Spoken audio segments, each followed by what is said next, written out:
Alright, welcome back to Greens with Emmy Homestead. What in the world is Cody up to today?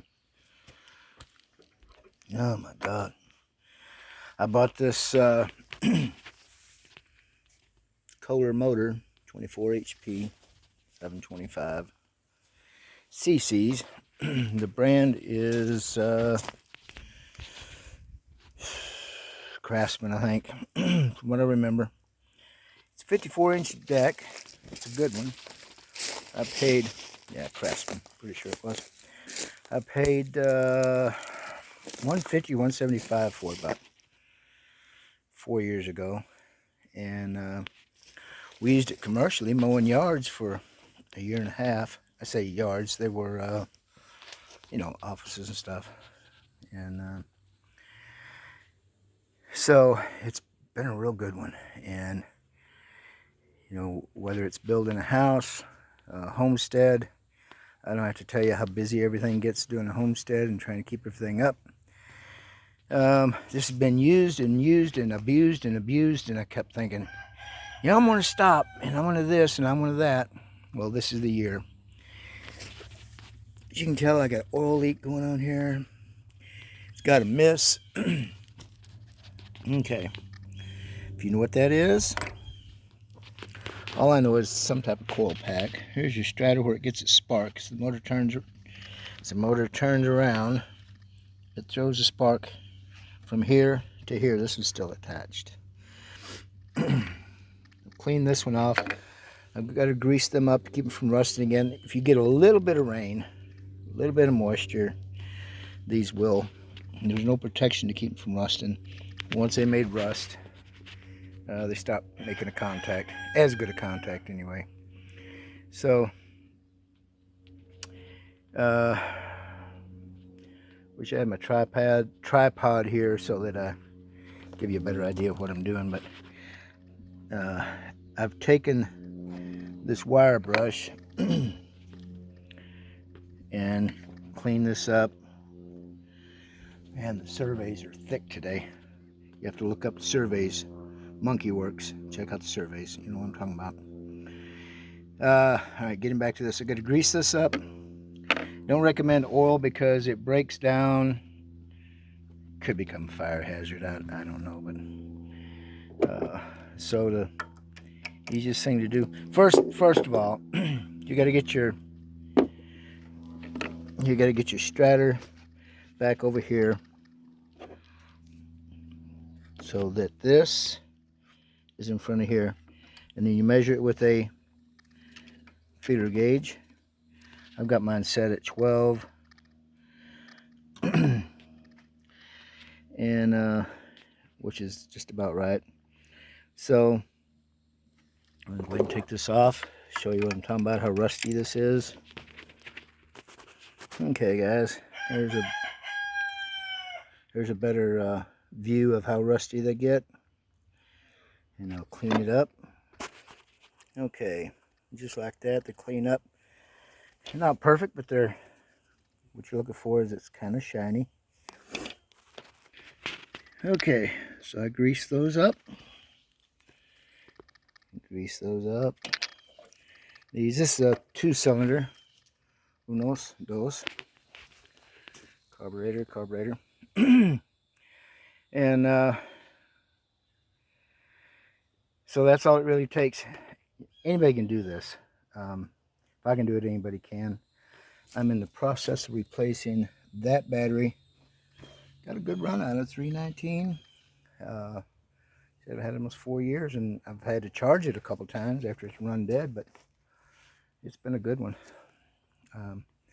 Not a big fan of the never starts, but there's got to be some good ones in there or nobody would buy any. So here's what I did.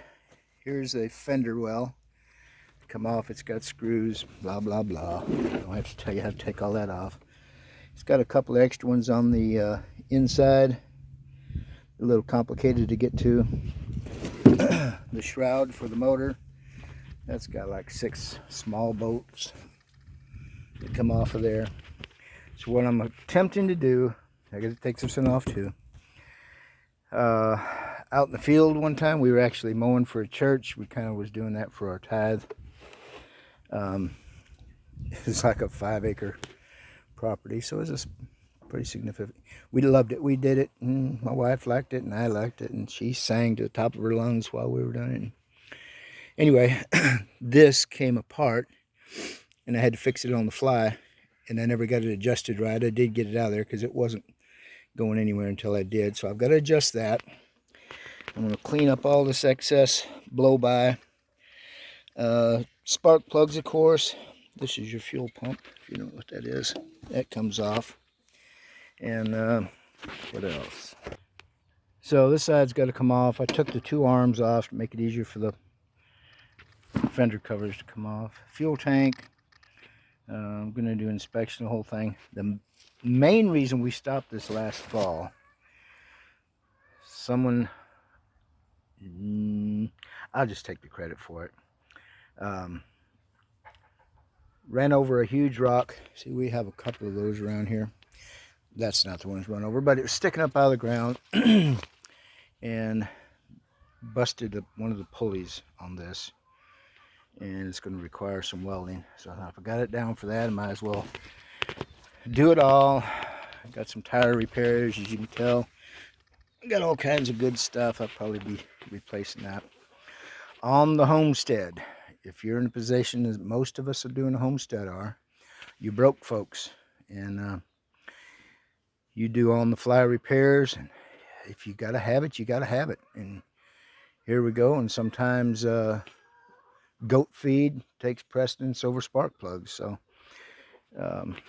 you know where I'm going with that. Keeping the lights on, whatever it takes. You fake it till you make it, as they say. So this can be the end of this first video, first part 1. I get it up and running again. I will show you what a beast this is.